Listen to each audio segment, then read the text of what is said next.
Esta es una historia que no cualquiera se atreve a contar, un relato que hará que pienses dos veces antes de entrar a un lugar abandonado, porque hay sitios donde el tiempo no avanza y las almas nunca se van. La casa sombra. El antiguo camino serpenteaba entre los árboles como una cicatriz en la tierra. Clara mantenía los ojos fijos en el GPS mientras su viejo Volkswagen avanzaba por la carretera rural, aunque la señal iba y venía como una radio mal sintonizada. En el asiento del copiloto, Tomás consultaba un mapa desplegado sobre sus rodillas, sus gafas reflejando la luz mortecina del atardecer. Según esto, deberíamos estar cerca, murmuró, trazando una línea con el dedo. La mansión Blackwood tendría que estar justo después de la siguiente curva. Desde el asiento trasero, Ana se inclinó hacia adelante, su largo cabello negro rozando el hombro de Clara. ¿Alguien más siente que el aire se está poniendo más pesado? Su voz temblaba ligeramente, como si cada palabra tuviera que luchar para salir. Oh, no empieces con tus sensaciones místicas, bromeó Javier, dándole un codazo juguetón. Lo único pesado aquí es el almuerzo que nos preparó Tomás. Pero incluso su risa sonaba forzada. La niebla se había ido espesando gradualmente durante la última media hora, envolviendo el bosque en un manto grisáceo que parecía absorber tanto la luz como el sonido. Los árboles a ambos lados del camino se alzaban como centinelas silenciosos, sus ramas retorcidas extendiendo dedos oscuros hacia el cielo cada vez más sombrío. Clara apretó el volante con más fuerza. No les había contado toda la verdad sobre esta expedición. Sí, era cierto que estaba investigando fenómenos paranormales para su blog, y sí, la mansión Blackwood tenía una reputación legendaria en los círculos de cazadores de fantasmas. Pero había algo más, algo que había encontrado en el viejo álbum de fotos de su abuela, una fotografía amarillenta de una mujer joven frente a la mansión, su rostro inquietantemente similar al suyo. Con una inscripción en el reverso que simplemente decía Elizabeth Blackwood, 1932. El coche giró en la última curva y allí estaba, la mansión Blackwood se alzaba contra el cielo como una sombra solidificada. Era más grande de lo que esperaban, una monstruosidad victoriana de 3 pisos con torres puntiagudas y ventanas oscuras que parecían observarlos con malevolencia. La hiedra trepaba por sus muros como venas verdes, y el jardín delantero era un mar de hierba alta y estatuas derruidas. Bueno, definitivamente parece el tipo de lugar donde alguien sería brutalmente asesinado, comentó Javier, intentando mantener su tono ligero mientras salían del coche. ¿Están seguros de que queremos pasar la noche aquí? No seas cobarde, respondió Tomás, aunque sus ojos no se apartaban de la mansión. Todo tiene una explicación lógica. Los ruidos extraños son el viento, las sombras son trucos de la luz, y los fantasmas son producto de mentes sugestionables. Ana se estremeció visiblemente mientras cerraba la puerta del coche. Hay algo aquí, murmuró, frotándose los brazos como si tuviera frío a pesar del calor de la tarde. Algo viejo. Algo que espera. Clara ignoró el escalofrío que le recorrió la espalda ante las palabras de su amiga. Sacó su mochila del maletero y comenzó a distribuir el equipo, linternas, cámaras, grabadoras de audio, detectores EMF. Todo el arsenal típico de los cazadores de fantasmas aficionados. Pero mientras cerraba el maletero, su mano se detuvo sobre el bolsillo lateral de su mochila, donde había guardado la vieja fotografía. El grupo avanzó por el sendero cubierto de maleza hacia la entrada principal. Los escalones del porche crujieron bajo sus pies como huesos viejos y el aire parecía espesarse con cada paso que daban. La puerta principal era una monstruosidad de roble tallado, con grotescas figuras demoníacas bailando en su superficie. Cerrada, obviamente, dijo Tomás después de intentar el picaporte. Tendremos que buscar otra entrada. O podríamos, no sé, tomar esto como una señal y volver a casa, sugirió Javier, su sonrisa cada vez más tensa. Clara estaba a punto de responder cuando notó algo extraño, uno de los demonios tallados en la puerta parecía estar, sonriendo. No, más que eso, estaba segura de que su expresión había cambiado desde que llegaron. Se acercó para examinar mejor el tallado, y su mano se extendió involuntariamente hacia él. No lo toques, gritó Ana, pero era demasiado tarde. El dedo de Clara rozó la superficie de madera, y un clic metálico resonó desde dentro de la puerta. Esta se abrió lentamente con un chirrido que pareció durar una eternidad, revelando un vestíbulo sumido en sombras. Bueno, dijo Clara, intentando que su voz sonara más segura de lo que se sentía, supongo que nos están invitando a entrar. El interior de la mansión olía a tiempo estancado y secretos enterrados. El vestíbulo era una catedral de sombras, con una escalera principal que se curvaba hacia los pisos superiores como una columna vertebral retorcida. Cortinas polvorientas colgaban de ventanas tan sucias que apenas dejaban pasar la luz del atardecer, y retratos antiguos los observaban desde las paredes con ojos que parecían seguir cada uno de sus movimientos. «Mantengámonos juntos», sugirió Tomás, encendiendo su linterna. El haz de luz bailó sobre papel tapiz descolorido y molduras ornamentadas. «Y recordemos el plan, documentamos todo, pero no nos separamos bajo ninguna circunstancia». «Como en todas las películas de terror donde todo sale mal», murmuró Javier, pegándose a Ana como una sombra. Clara comenzó a sacar su equipo, pero algo la detuvo. Un susurro, tan débil que podría haber sido su imaginación, flotó desde lo alto de la escalera. «Elizabeth». «¿Alguien más oyó eso?», preguntó, pero sus amigos estaban ocupados con sus propios equipos. El detector EMF en las manos de Tomás cobró vida repentinamente, sus luces parpadeando como una aurora boreal en miniatura. «Interferencia electromagnética», murmuró, ajustando sus gafas. «Probablemente cables viejos en las paredes». «O fantasmas», sugirió Javier con una risa nerviosa.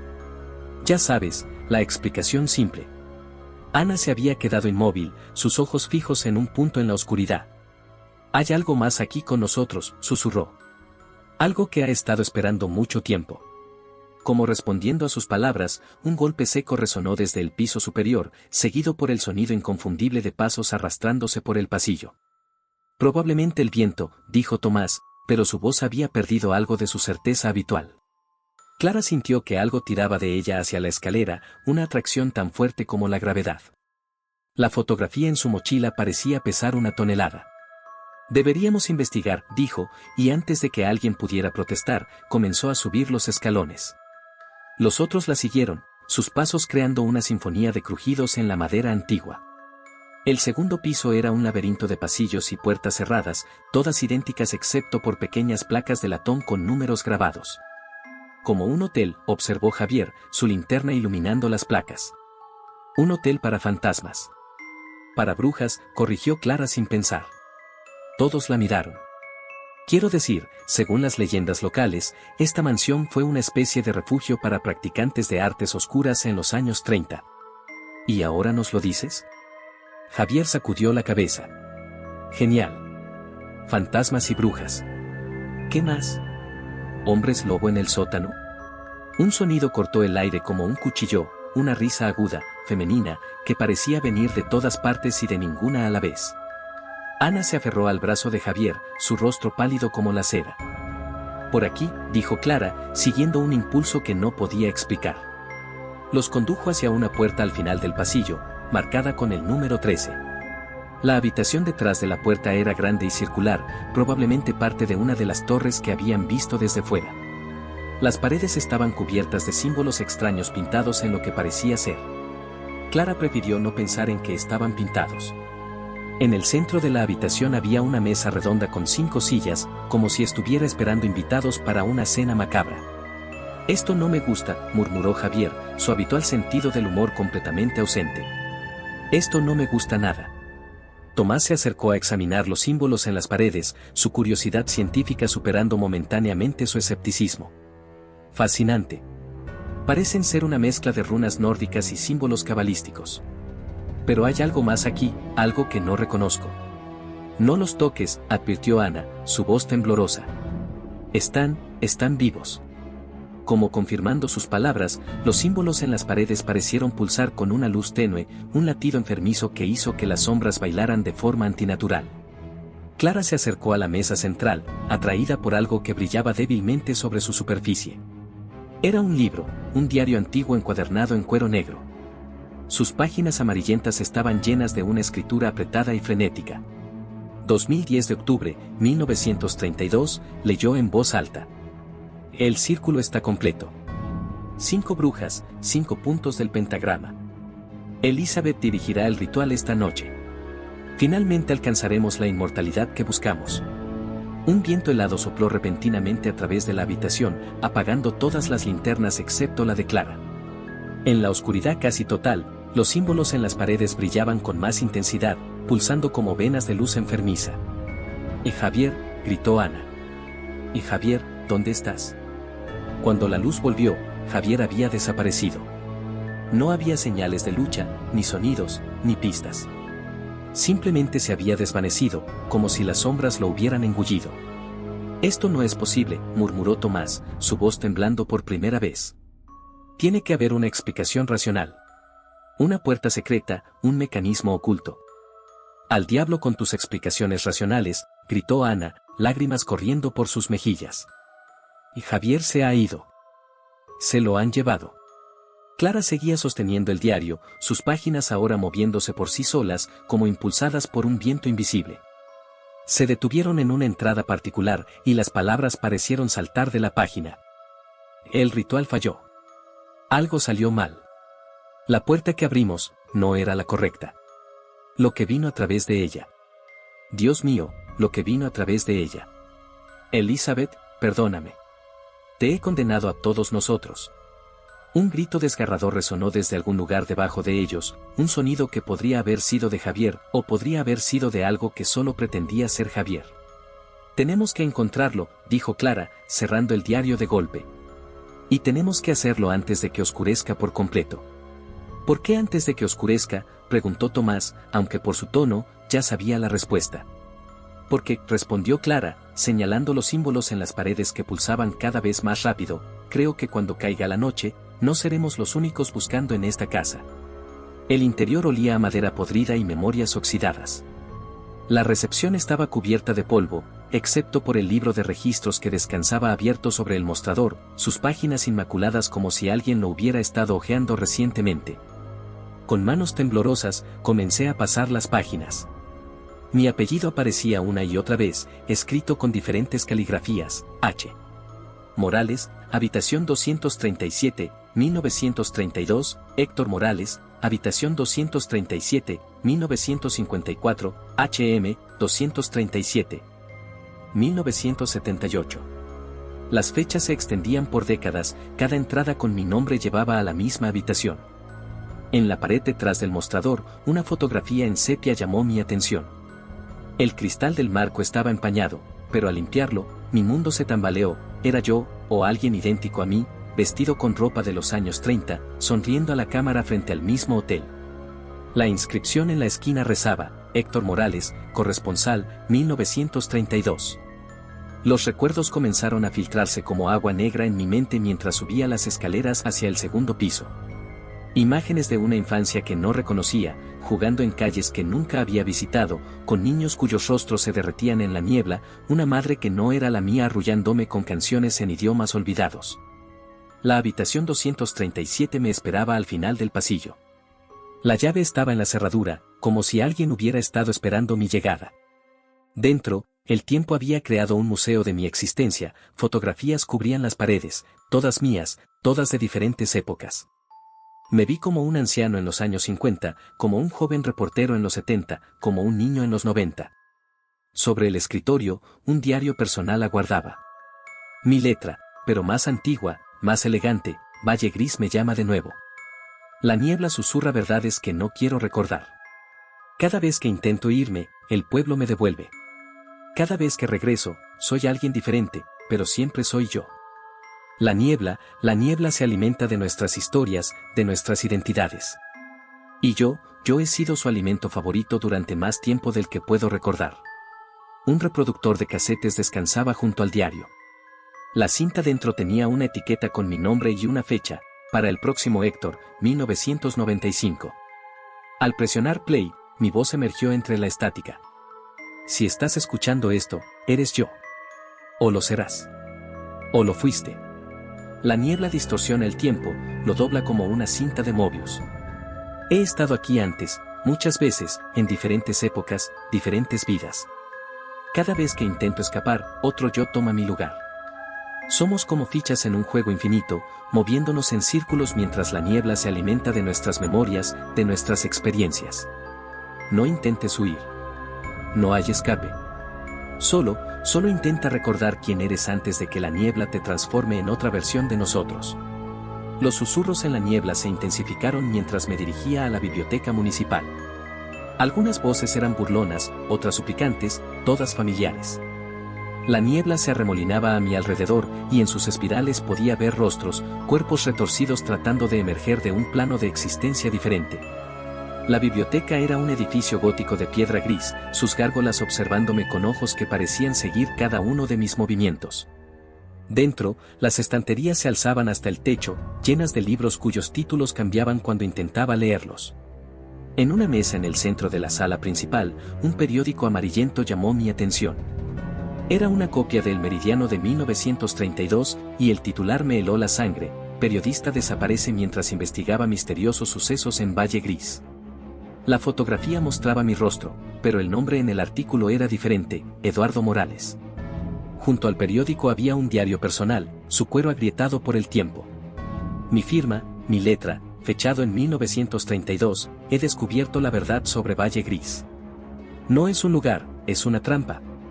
La niebla no es un fenómeno natural, es una entidad antigua que se alimenta de identidades, de memorias.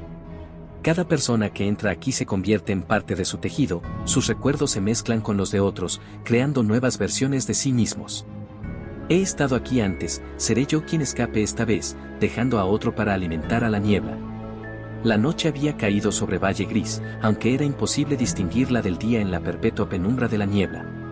Intenté regresar a mi auto, pero las calles se habían transformado en un laberinto cambiante. Cada esquina me llevaba de vuelta al centro del pueblo, como si estuviera atrapado en un bucle espacial. En el escaparate de una tienda abandonada, mi reflejo me detuvo. Mi rostro en el cristal empañado no seguía mis movimientos. Me observaba con una sonrisa que no era mía, con ojos que contenían décadas de memorias que no recordaba haber vivido. Ahora lo entiendes, ¿verdad?, susurró mi reflejo. ¿Por qué la carta te llamó? ¿Por qué las desapariciones que investigaste hace 3 años te obsesionaron tanto? Eran tus propias desapariciones, Héctor. Todas ellas. Cada versión de ti que se perdió en la niebla, cada vida que viviste aquí. Mi reflejo se acercó al cristal, su sonrisa cada vez más amplia, inhumana. La niebla te ha estado esperando. Siempre te espera. Y ahora tomarás mi lugar, como yo tomé el lugar de otro antes que tú. El mundo se disolvió en blanco. Desperté en mi auto, en la carretera principal. El sol brillaba, la niebla se había disipado. Una pesadilla, pensé, hasta que encendí mi celular. Las fotos estaban ahí, el hotel, los retratos, las páginas del diario, y algo más, figuras distorsionadas en la niebla, observando, esperando. El motor arrancó al primer intento, pero la radio cobró vida con un chirrido estático. Mi voz, pero no mi voz, emergió de los altavoces: no puedes irte, Héctor.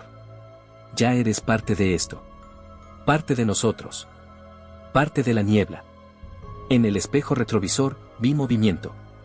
La niebla comenzó a derramarse desde los bordes del cristal, densa y viva. En sus profundidades, me vi a mí mismo observándome, no uno, sino docenas de versiones mías, cada una de una época diferente, con ojos vacíos y eternos. Mi grito se perdió en el silencio de Valle Gris, un eco más en su interminable colección de almas perdidas. La niebla inundó el auto, y con ella vinieron los recuerdos, vidas que había vivido, muertes que había experimentado, ciclos infinitos de llegada y partida en este pueblo maldito. Dicen que si conduces por esa carretera en un día de niebla, podrías ver a un hombre parado en la bruma, un periodista con una grabadora en la mano, esperando a su próximo reemplazo. A veces es joven, a veces viejo, pero siempre tiene la misma mirada perdida, la misma sonrisa conocedora.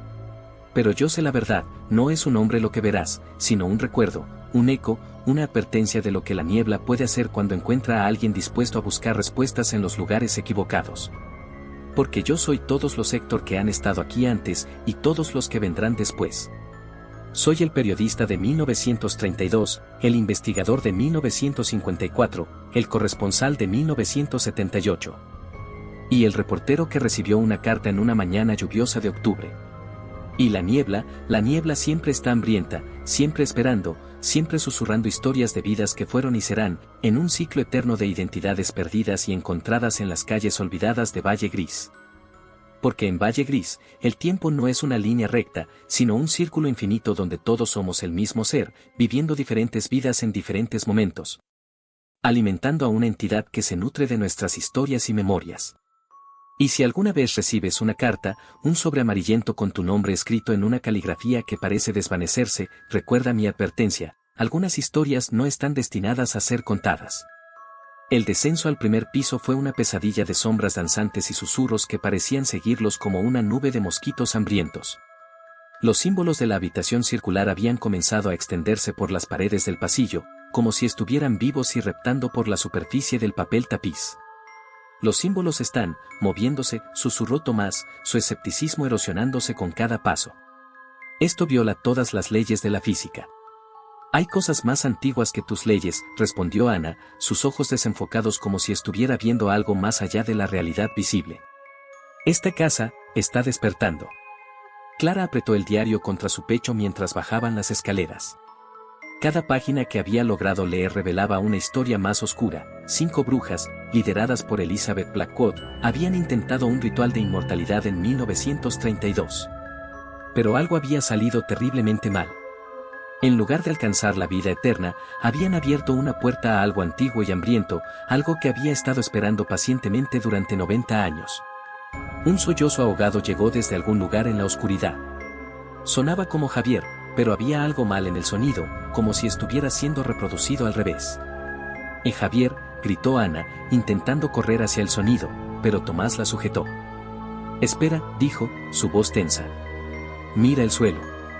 Las sombras frente a ellos se movían de forma antinatural, fluyendo contra la dirección de la luz como si tuvieran voluntad propia.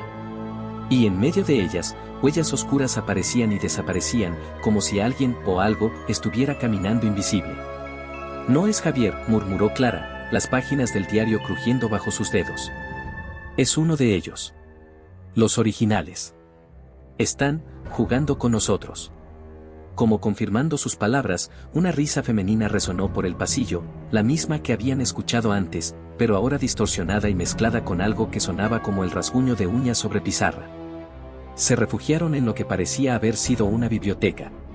Estantes vacíos cubrían las paredes desde el suelo hasta el techo, y un escritorio masivo dominaba el centro de la habitación. El aire olía a papel viejo y tinta seca, pero había otro olor debajo, algo metálico y antiguo.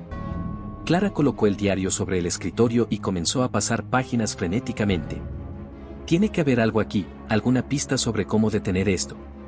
Clara, la voz de Ana temblaba. Hay algo que no nos has dicho sobre este lugar, ¿verdad? Antes de que pudiera responder, un golpe resonó desde dentro de uno de los estantes vacíos. Luego otro. Y otro. Como si algo estuviera intentando salir desde detrás de las paredes. Tomás dirigió su linterna hacia el sonido, pero la luz pareció doblegarse y distorsionarse antes de alcanzar su objetivo. Esto es imposible, murmuró, pero su voz había perdido toda pretensión de certeza científica. Los golpes se intensificaron, y ahora venían de todos los estantes a la vez, un crescendo de puños invisibles golpeando desde el otro lado de la realidad. Los libros que quedaban en los estantes comenzaron a vibrar y caer, sus páginas abriéndose y cerrándose como alas de pájaros moribundos. Aquí, gritó Clara, sus dedos detenidos en una página del diario. Elizabeth escribió sobre el ritual. Necesitaban 5 personas, 5 puntos de anclaje para abrir la puerta. Pero cuando algo salió mal, los 5 quedaron atrapados. Fragmentados entre esta realidad y la otra. ¿Y qué tiene que ver eso con?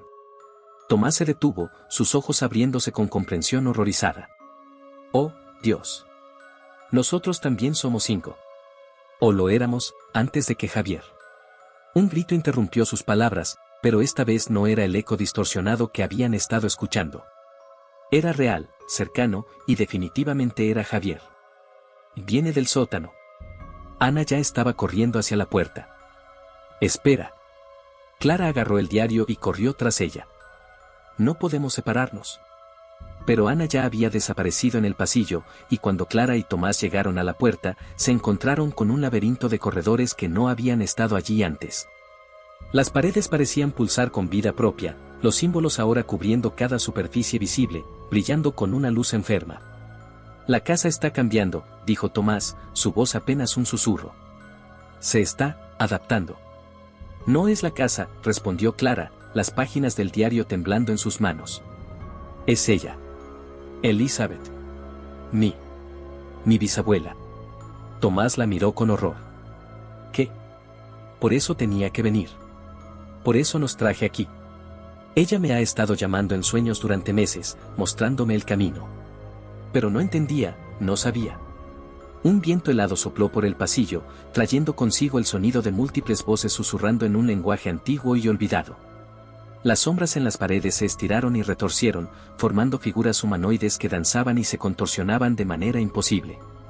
¿Que no sabías, Clara? La voz de Tomás sonaba distante, como si estuviera hablando desde el fondo de un pozo.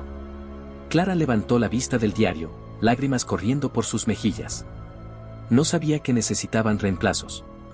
5 almas nuevas para tomar el lugar de las antiguas. Para que ellas pudieran, finalmente, descansar. Un grito doble resonó desde las profundidades de la casa, Javier y Ana, sus voces mezclándose en una sinfonía de terror. Las sombras en las paredes se solidificaron, formando figuras femeninas con rostros distorsionados por décadas de tormento. Y en medio de ellas, una figura más clara, más definida, una mujer joven que podría haber sido el reflejo de Clara en un espejo oscuro. Elizabeth Blackwood sonrió, sus dientes brillando como agujas en la penumbra. «Bienvenida a casa, querida nieta», susurró con una voz que sonaba como hojas secas crujiendo. «Te hemos estado esperando». Las palabras de Elizabeth resonaron en el aire como cristales rotos, y Tomás retrocedió instintivamente, pero Clara permaneció inmóvil, enfrentando a la aparición de su bisabuela. «¿Por qué?», preguntó Clara, su voz temblando. «¿Por qué nosotros?». La sonrisa de Elizabeth se ensanchó de forma antinatural, estirándose más allá de los límites de lo humanamente posible. «La sangre llama a la sangre, querida. Y la tuya es especial. Como la mía». Las otras figuras sombrías comenzaron a acercarse, sus formas fluctuando entre mujer y sombra, entre carne y oscuridad. El aire se volvió tan denso que respirar era como tragar melaza. «Clara». La voz de Javier llegó desde algún lugar debajo de ellos, seguida por un grito ahogado de Ana. «Ayuda. Están intentando. Tus amigos están a punto de unirse a nosotras», susurró Elizabeth, extendiendo una mano hacia Clara. Sus dedos eran como humo negro solidificado. «Como tú lo harás. Como todos lo harán. El ritual debe completarse». Tomás dio un paso adelante, colocándose entre Clara y el espectro. «No», dijo, su voz encontrando una firmeza que contradecía el terror en sus ojos. «Esto no es real. No puede ser real». Elizabeth rió, y el sonido hizo que las paredes temblaran.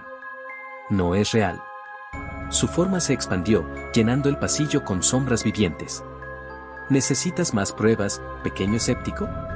Las sombras se arremolinaron alrededor de Tomás, y por un momento terrible, Clara vio lo que había al otro lado del velo, un vacío infinito lleno de formas retorcidas y geometrías imposibles. Un lugar donde la realidad se doblaba sobre sí misma como una cinta de Mobius hecha de pesadillas.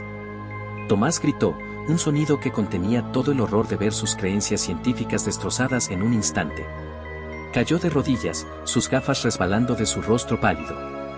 «Y basta», gritó Clara, aferrando el diario como un escudo.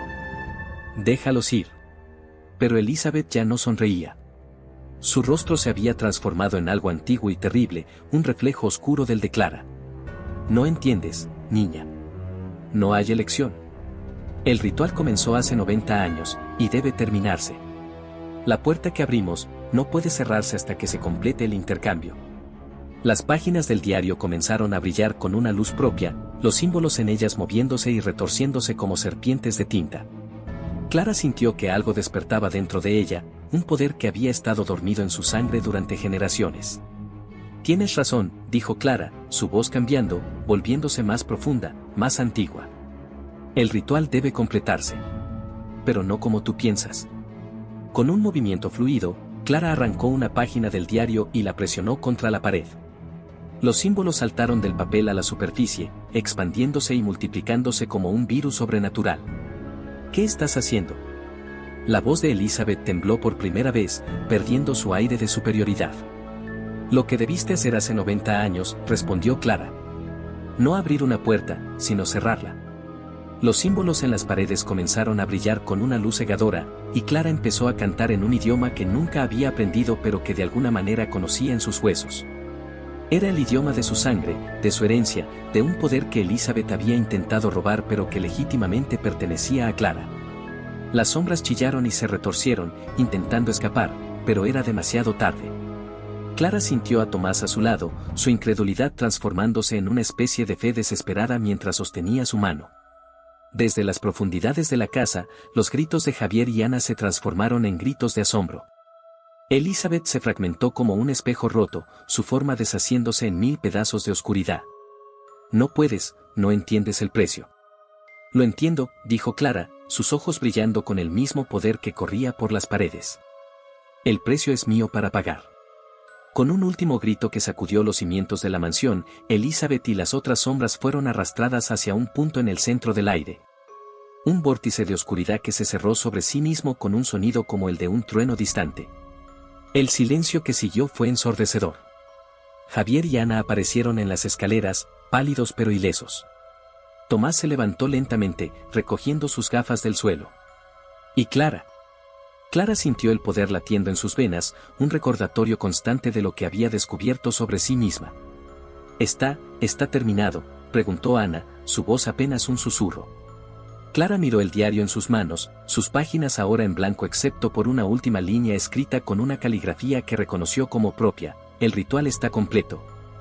Pero la puerta nunca está verdaderamente cerrada. Vámonos de aquí, dijo Tomás, tomando la mano de Clara. Por favor. Mientras salían de la mansión, Clara miró hacia atrás una última vez. En una de las ventanas del segundo piso, creyó ver un rostro observándola, un rostro que era y no era el suyo. Y por un momento, no estaba segura de si había salvado a sus amigos, o simplemente había tomado el lugar de Elizabeth como guardiana de algo mucho más oscuro y antiguo que una simple casa embrujada. El viento susurró entre los árboles mientras se alejaban en el coche, y en ese susurro, Clara creyó escuchar una promesa: esto no había terminado. Nunca terminaría realmente. Porque la sangre llama a la sangre, y algunas puertas, una vez abiertas, nunca se cierran por completo.